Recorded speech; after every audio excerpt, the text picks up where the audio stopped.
안녕하세요. 시작하면 될까요? 네. 안녕하세요. 그로잉업 그룹 11월 한 달간 북클럽을 진행하게 된 한서연 인사드립니다. 네, 벌써 11월입니다. 2022년 여러분의 인생과 사업은 평안하셨나요? 아마도 크고 작은 시련과 역경들을 겪어내셨을 거라 생각됩니다. 저와 함께 11월 한 달간 회복 탄력성이란 책으로 만나보실 건데요. 누구나 피할 수 없는 시련과 역경 속에 무기력하게 넘어져 있는 것이 아니라 시련과 고난을 이겨서 더 높이 되튀어 오를 수 있는 비법을 이 책을 통해 배울 수 있다고 합니다. 이 책을 다 읽게 되면 여러분의 마음 근육은 더 단단해져 있을 것을 제가 확신드리고요. 저와 함께 11월 한 달간 강력한 회복 탄력성을 갖기 위한 훈련을 하실 준비 다 되셨죠? 네. 그러면 화면 공유하고 시작하도록 하겠습니다. 아이고.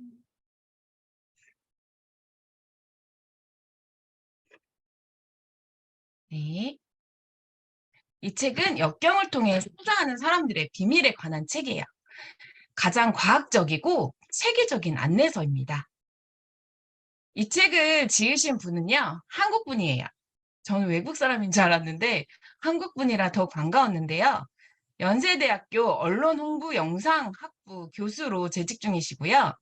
펜실베니아에서 커뮤니케이션 쪽으로 석박사를 취득하셨어요. 그리고 미국 보스턴 대학에서 커뮤니케이션 학과 교수로 역임하셔서 내면에 대한 소통, 명상, 마음 근력, 그리고 소통 능력, 회복 탄력성 등 읽어보시면 여러 가지 소통 지능을 향상시키기 위한 연구 프로젝트를 진행하신 분이에요. 자, 인상이 엄청 좋으시죠? 그러면 이 분이 지으신 이 책의 프롤로그를 한번 보도록 할게요. 저는 책을 사면 프롤로그 서문을 먼저 읽어보는데요. 그 책을 서문을 보면 이 책의 전반적인 내용을 알 수 있는 것 같아요. 그럼 7페이지에 서문을 보시면 이 책은 행복의 조건이 있다고 해요. 행복의 조건이 내면적인 것들을 추구할 때 마음은 용서를 하고 수용을 할 수 있게 되고 또한 사랑과 존중을 할 수 있게 된다고 합니다. 그러면서 우리는 진정한 행복감을 느낄 수 있다고 해요.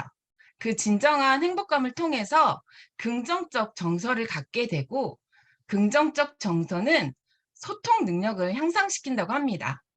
이런 소통 능력의 향상으로 우리는 회복 탄력성을 강화시킬 수 있다고 해요.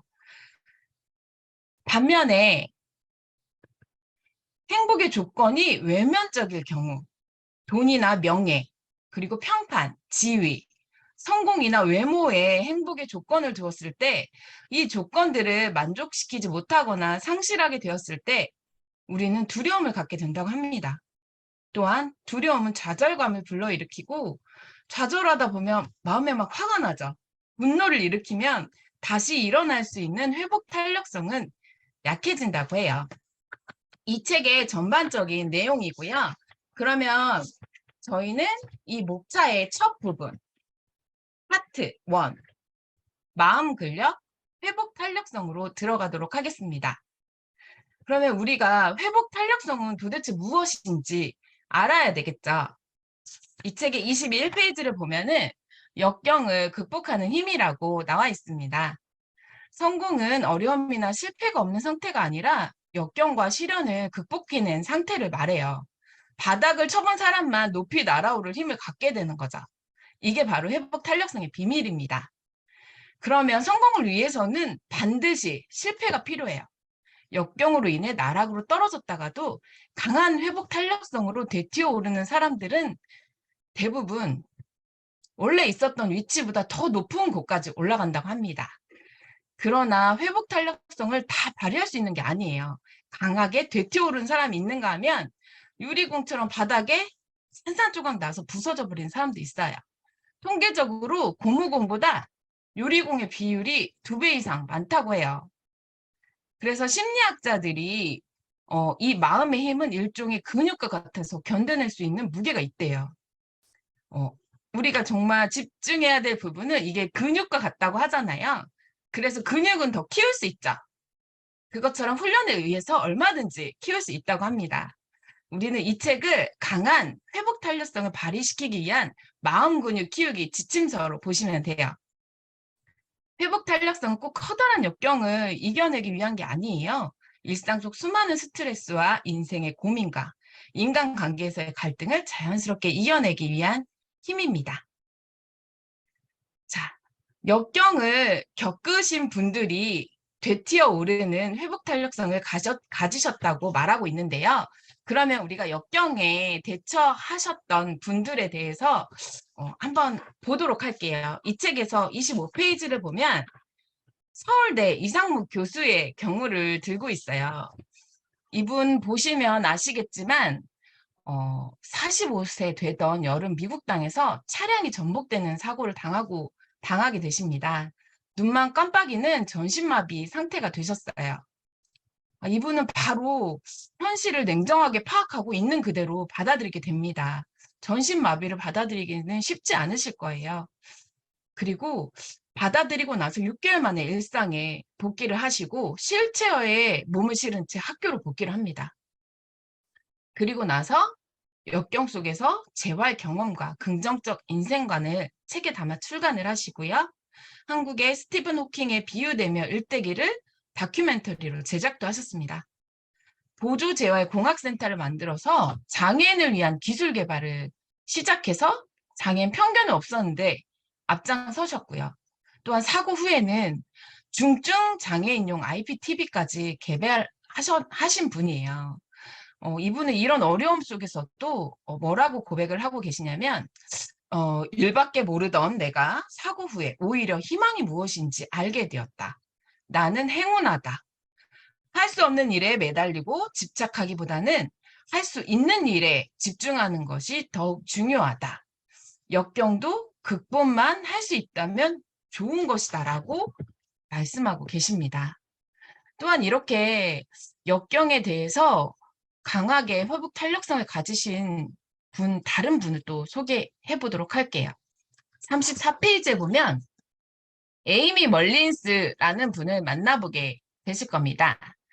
보시다시피 이분은 선천적 기형이에요. 두 다리 절단 후에 무릎 아래 다리가 없어서 장애인으로 살아가고 계세요. 그런데 이분은 피플지에 아름다운 여성 50인에 올랐어요. 그리고 책을 저술하고 영화배우로 활동하고 있고요. 동기부여 전문가로도 활약하고 계십니다. 자, 보시다시피 의족을 끼고 있어요. 이 의족을 끼고 장애인 올림픽에서 100m 15.77초를 달성하셨대요. 저는 100m 20초였던 것 같거든요. 저보다 훨씬 더 빠르게 뛰는 걸 알 수 있네요. 알렉산더 맥킨의 런던 쇼에서 패션 모델로서 수공예로 만든 구두 일체형 인공다리로 멋지게 런웨이를 걸으셨다고 합니다.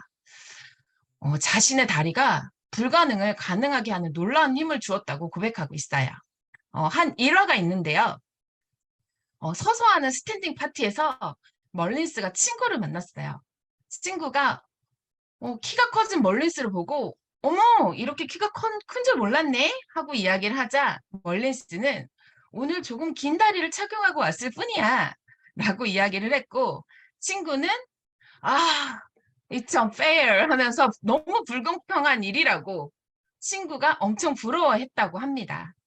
친구가 부러워할 정도로 자신의 약점을 장점으로 전환시켜버리는 멀린스는 다리가 없는 장애를 극복한 정도가 아니라 자신의 장애를 발판 삼아 무기로 삼아 강점으로 활용하고 있는 걸 볼 수가 있어요. 자, 또 다른 한 분을 만나보실게요. 39페이지에 해리포터 다들 읽어보셨나요?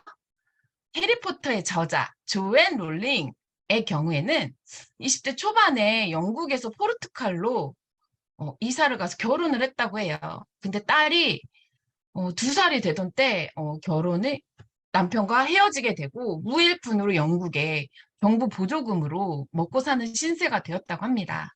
가난에 찌들고 또 우울증을 갖게 된 싱글맘으로서 어떻게 살아야 되나 고민하고 아이를 위해 책을 읽어줄 돈도 없어서 직접 읽어줄 동화책을 쓰기 시작했다고 합니다.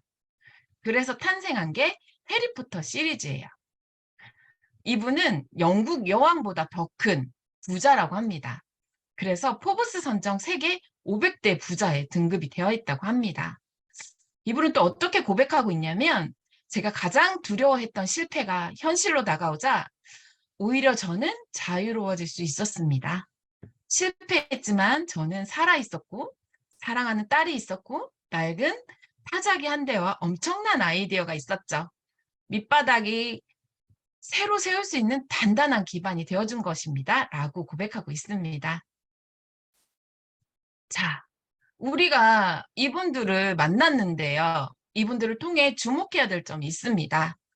41페이지에 보면 지금까지 살펴본 분들은 자신의 역경을 긍정적으로 바라보고 있다는 걸 저희도 알 수 있는데요. 긍정적이고 적극적으로 상황을 받아들이며 오히려 역경을 성공과 도약의 기회로 삼고 있습니다. 도대체 어떻게 이런 상황에서 긍정적일 수 있을까요? 자, 파트 그 해답은 보시면 파트 1 그리고 42페이지를 보시면 그 해답을 찾을 수가 있습니다. 42페이지에 우리가 이 책의 제목 회복 탄력성을 드디어 발견을 했다고 해요. 이 책에서는 많은 실험 결과들이 보고되고 있어요. 다니엘 캐니만의 대장 내시경 실험을 볼 수 있는데요. 우리에게는 경험 자아와 기억 자아가 있다고 합니다. 현재 내가 경험하고 느끼는 자아가 경험 자아고요. 경험 자아는 기쁨은 즐기고 고통은 피하려고 하죠. 그런데 기억 자아는 지난 경험을 회상하고 평가하는 자아예요. 회상을 하면서 스토리텔링 형식으로 회상을 한다고 합니다. 그러면 이 다니엘 캐니만의 대장 내시경 실험을 통해서 우리가 알 수 있는 것은요. 제가 잠깐 실험에 대해서 설명을 해드릴게요.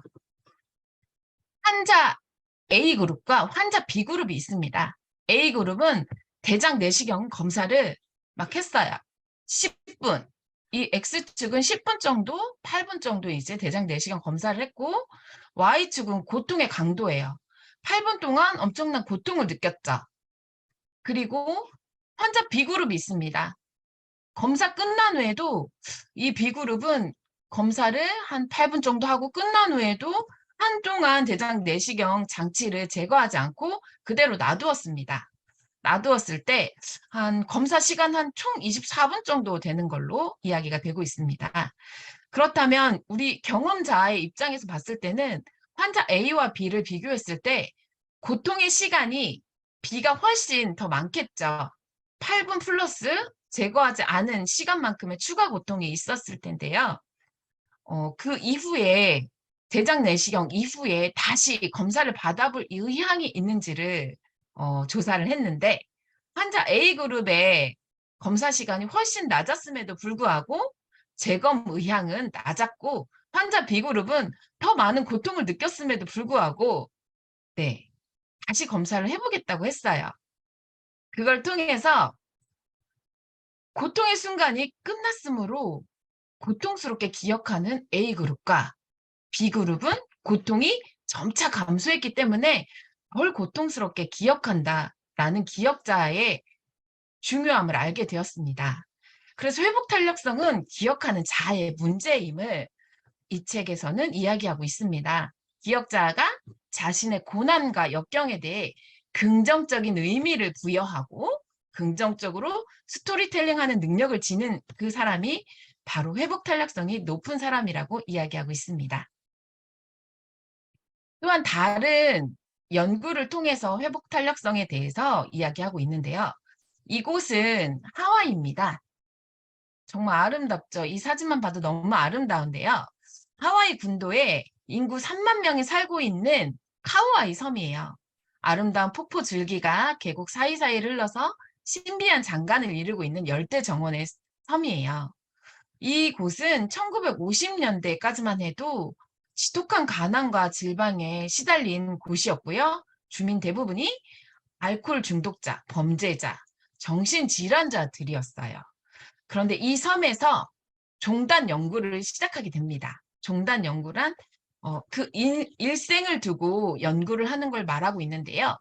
1954년에 미국 본토로부터 소아과, 정신과, 사회복지사, 심리학자들이 다 몰려들기 시작합니다. 그래서 1955년도에 태어난 신생아 833명을 두고 어른이 될 때까지 추적 조사를 하게 돼요.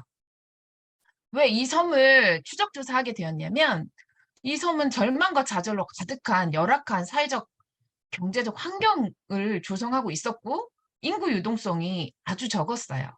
그래서 이곳에서 정말 절망하고 좌절한 요인들이 한 인간을 사회 부적응자로 만들며 어떻게 불행으로 이끄는지를 연구하기 위해서 다 이곳으로 몰려든 거예요. 그래서 어릴 적 그런 좌절과 그런 절망의 경험이 이후의 삶의 질병, 성격적 결함, 사회적 부적응, 무능력, 우울증, 정신질환, 범죄로 이어질 수 있는지를 조사를 하게 된 겁니다. 결론은 어떻게 되었을까요? 많이 새롭지 않았어요. 우리가 기존에 알고 있었던 대로 부모의 성격이나 정신 건강에 결함이 있을 때 나쁜 영향을 주고 또한 결손 가정의 아이들이 학교나 사회에 적응이 조금 힘든 것들을 이곳에서도 똑같이 발견하게 되었습니다. 그런데 심리학자 에미 워너라는 분이 있었어요. 이게 정말 대규모의 종단 연구였기 때문에 이것만으로는 뭔가 추가적으로 분석이 필요하다고 생각했고요. 이 에미 워너는 그러면 이들이 갖는 어떤 어려움이 어떤 문제를 일으키는지 좀 더 구체적으로 파악하고 싶었어요. 그래서 이 833명 중에 더 열악하고 더 힘든 환경, 고위험군 201명을 네, 추리게 돼요. 근데 그들을 선정을 해서, 어, 추가적으로 자료를 분석을 하게 되죠. 그들은 다른 집단에 비해서 더욱 학교 생활을 더욱 부적응하게 되었고, 또한 학습 장애도 일으켰고, 더 큰 갈등을 보였어요. 그런데 이 연구에 특이사항이 있었습니다. 3분의 1, 201명의 3분의 1 정도 되는 72명이 오히려 연구 기반을 온몸으로 저항하듯이 매력적인 청년들로 자라 있는 것을 확인할 수가 있었어요. 자, 마이클, 케이, 메리라는 친구들인데요. 이 친구들뿐 아니라 추가 72명, 이들의 합이 72명 정도가 정말 매력적인 청년으로 자라 있는 걸 볼 수 있었는데요. 정말 엄마, 아빠가 다 일본계 엄마, 필리핀 아빠, 그리고 미숙아로 출생하고 또 할아버지 집에서 얹혀 살고 있었지만 마이클이라는 친구는 성적을 올 A를 받고 있었어요. 그리고 전교 석차도 10등 이내였고 본토 유명 대학 장학생으로 선발되었고 자율적이고 도덕적이었어요. K도 마찬가지였어요. 미혼모의 자녀였지만 6개월이 되었을 때 또 이혼도 했어요. 아빠와 함께 살면서 엄마를 가끔 보기밖에 못했지만 모든 면에서 밝았어요. 또 건강하게 자랐어요. 긍정적이고 유능감도 뛰어나고 자신감도 넘쳐났어요. 메리라는 친구도 마찬가지였죠. 매우 가난하고 불우한 환경이고 이 친구는 또한 육체적으로 학대를 받았었어요. 그럼에도 불구하고 모든 지표에서 평균 이상의 점수를 받고 인간관계 또한 원만했습니다. 자, 이렇게 어려운 환경 속에서 이들이 훌륭한 청년으로 자랄 수 있었던 비밀이 무엇일까요? 이 책에서는 아이를 무조건적으로 이해해주고 받아주는 어른이 적어도 인생에서 한 명은 있었다는 거예요.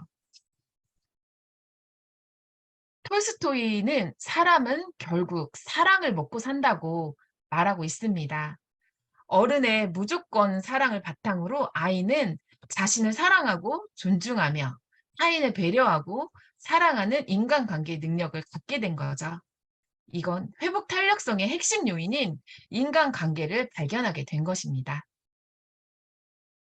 그러면 파트 2로 넘어가도록 하겠습니다. 69페이지를 보면 한국인의 회복 탄력성 지수를 개발을 했어요. 자, 이렇게 회복 탄력성, 역경을 겪으신 분들만 회복 탄력성이 높을까? 아, 나도 역경을 많이 겪었는데? 라고 생각하시는 분들이 있을 거예요. 그러면 나의 회복 탄력성은 어떤지, 회복 탄력성이 어떤 요소로 이루어졌는지 좀 궁금하지 않으세요? 이 책의 파트 2에서는 그 부분을 다루고 있는데요. 여러 차례 조사를 반복해서 엄밀한 통계 분석 기법을 사용해서 한국형 회복탄력 지수를 완성했습니다. 자, A는 주황색 자기조절 능력이에요. 이 자기조절 능력은 이라는 요소는 감정 조절 능력, 그리고 충동 통제력, 원인 분석력. 또한 B는 대인관계 능력, 소통, 공감, 자아 확장력. C는 긍정성, 자아 낙관성, 생활 만족도, 감사하기. 이 ABC의 총합이 회복 탄력성 지수입니다. 많은 연구를 통해 어른이 된 이후에도 이 스스로 노력과 훈련에 의해서 회복 탄력성은 얼마든지 높아질 수 있어요. 여러분 보시면 이 회복 탄력성을 검사할 수 있는 게 69페이지에 나오고 있는데요. 저도 검사를 했는데 저는 감사하게 네, 일단 안심 수준으로 나왔습니다. 하지만 안심 수준으로 나오시지 않은 분들도 있고 또 높게 나오신 분들도 있을 거예요. 앞에서 말씀드렸듯이 이 책에서는 스스로 노력과 훈련을 하면 얼마든지 높아질 수 있다고 해요. 저희가 이 책을 읽는 취지이기도 합니다. 그럼 회복 탄력성을 높이는 방법이 있다고 해요. 제일 마지막, 긍정성을 강화하면 자기 조절 능력과 B, 대인관계 능력, 그리고 A의 자기 조절 능력이 저절로 올라간다고 합니다. 그러면 우리가 긍정을 습관화하면 누구나 회복 탄력성을 높일 수 있다는 걸 알게 되었는데요. 자, 회복 탄력성이 높은 사람과 낮은 사람의 뇌가 어떻게 다른지 정말 궁금하지 않으세요? 그래야지 높은 사람의 뇌가 될 수도 있겠다라는 생각이 드는데요. 이 책의 76페이지를 보면 실수를 대하는 긍정적 태도로부터 이 높은 사람과 낮은 사람의 차이를 알 수 있다고 합니다. 또한 뇌파 실험을 했는데요. 연구 대상은 20대 젊은 청년 46명 중 회복 탄력성 가장 높은 2명과 회복 탄력성이 가장 낮은 2명을 선정해서 W와 M을 식별하게 했어요. 실수하는 순간에 뇌의 반응을 분석한 거죠. 연구 방법은 무의식 중에 실수에 대해서 어떻게 반응하는지를 살펴봤는데요. 고회복 탄력성 군에서는 실수를 탐지하는 능력이 강했어요. 실수했구나를 느꼈고, 하지만 정답률은 매우 낮았어요. 그래서 좀, 이렇구나라고 제가 생각하게 되었는데요. 또 응답 속도는 되게 빨랐어요. 그러니까 빠르게 응답했지만 실수를 많이 했다는 거죠. 그렇지만 실수한 거를 인지를 하는 능력은 높았다는 걸 볼 때 실수를 두려워하지 않고 실수를 민감하게 알아차리고 실수로부터 적극적으로 피드백을 받는 습관을 가졌다는 걸 알 수 있습니다. 그러면 회복 탄력성이 낮은 군에 대해서는 뇌파가 어떻게 작동했는지를 볼게요. 실수를 탐지하는 능력은 좀 낮았어요. 그렇지만 정답률은 아주 높았답니다. 응답 속도도 낮았어요. 이걸 봤을 때 실수를 두려워하고 실수 상황을 억누르고 무시하면서 약간 소심하고 회피 성향이 높은 완벽주의 성향임을 알 수 있습니다. 자, 그러면 어떻게 나의 뇌의 회복 탄력성을 높일 수 있을까? 저희 좀 궁금하지 않으세요? 저 되게 궁금했거든요. 그래서 이 부분에 대해서 좀 많이 집중을 해야 될 것 같다는 생각을 했어요. 이 책의 83페이지를 보면 행복을 뇌에 새기는 연습을 하라고 하네요. 회복 탄력성을 높이려면 내 삶에서 일어나는 모든 사건들을 긍정적으로 받아들이는 뇌가 필요하다고 합니다. 무의식 중에 자동적으로 긍정적 스토리텔링을 해주는 기억 자아가 필요한 거죠. 지식적으로 알고만 있는 것으로는 회복 탄력성 증진에 도움이 되지 않습니다. 자동적 습관을 들이기 위해서는 부단한 훈련과 연습이 필요한데요. 자, 부정적 사건의 자극이 왔습니다. 그러면 우리가 긍정적 대처를 하기 위해서는 중간에 반응하는 시간이 필요한데요. 긍정적 스토리텔링 하는 기억자와 반복적으로 긍정적으로 받아들이는 반복적 훈련과 연습만이 긍정적 대처를 가능하게 한다고 합니다. 그럼 얼마나 하면 가능할까요? 저는 이걸 보고 정말 쾌재를 불렀어요. 3주만 노력하면 된다고 합니다. 저절로 내가 상황을 긍정적으로 판단하고 좋은 방향으로 정보 처리하는 습관을 기르는 데는 단지 3주의 노력이면 된다고 해요. 그러면 오늘부터 3주라고 하면 네, 이 책이 끝나는 11월 마지막 주에는 저희는 저절로 긍정적으로 판단하고 좋은 방향을 가지는 습관을 길렀겠죠? 네, 너무 기대가 됩니다. 그리고 3개월을 또 노력하면 어떤 일이 생기냐면요. 회복 탄력성을 완전히 내 것으로 가져갈 수 있다고 해요. 와, 내가 한 단계 업그레이드 되는 거죠. 그러면 규정쯤 되겠네요. 2023년에는 새로운 긍정적인, 네, 나로 다시 태어난다고 생각하시면 될 것 같습니다. 너무 기대가 되는, 책입니다. 자, 또한 어떻게 나의 회복 탄력성을 높일 수 있는지 두 번째 요소가 있어요. 이 미소를 한번 보시면 딱 보기만 해도 기분이 엄청 좋아지죠. 이게 뒷세네 미소라는 건데요. 이 책의 88페이지를 보시면 얼굴 근육은 뇌신경과 직접 연결이 되어 있다고 해요. 심리학자 폰 에크만은 광대뼈 근처와 입꼬리 근처의 근육을 사용하는 웃음을 뒷셈 미소라고 하고 있는데요. 뒷셈 미소를 짓는 사람은 회복 탄력성의 원천인 긍정적 정서의 뇌를 타고났다고 합니다. 자, 이렇게 활짝 웃는 뒷셈 미소를 짓는 집단과 인위적인 미소, 아랫부분에 인위적인 미소를 짓는 집단을 비교했을 때 이 연구 결과를 보잖아요. 그러면 인위 미소 집단보다 뒷셈 미소 집단이 훨씬 건강하고 결혼 만족도도 높았으며 평균 소득 수준도 높았다고 해요. 저는 이 미소를 보면서 최인숙 스타님이 딱 생각이 났습니다. 자, 여러분. 지금 거울 앞에 서서 활짝 웃어보세요. 긍정적 훈련을 통해서 부정적이고 비관적인 뇌는 긍정적이고 낙관적인 뇌로 재회로화될 수 있습니다. 나이가 들수록 얼굴에 책임을 져야 한다. 생긴 대로 논다는 말이 여기에서 나올 수 있는 건데요. 자, 앞부분에 이상목 교수에게 1억을 기부한 이건우 교수님이 있습니다. 이분이신데요. 학술재단에 1억 원을 기부를 하셨어요. 이분의 미소에서 뒷센의 미소를 저희가 볼 수 있어요. 기부를 했을 때, 즉 남을 행복하게 해줘야만이 우리는 스스로 행복해질 수 있다고 이 책에서는 이야기하고 있습니다. 남을 불행하게 하면서 자기 욕심만을 탐욕스럽게 채우면요. 반드시 불행해진다고 하고 있어요. 포스트와 니마크의 연구 결과 긍정의 선순환, 일어난다고 해요. 이거는 단지 도덕적 결과만 이야기하는 게 아니에요.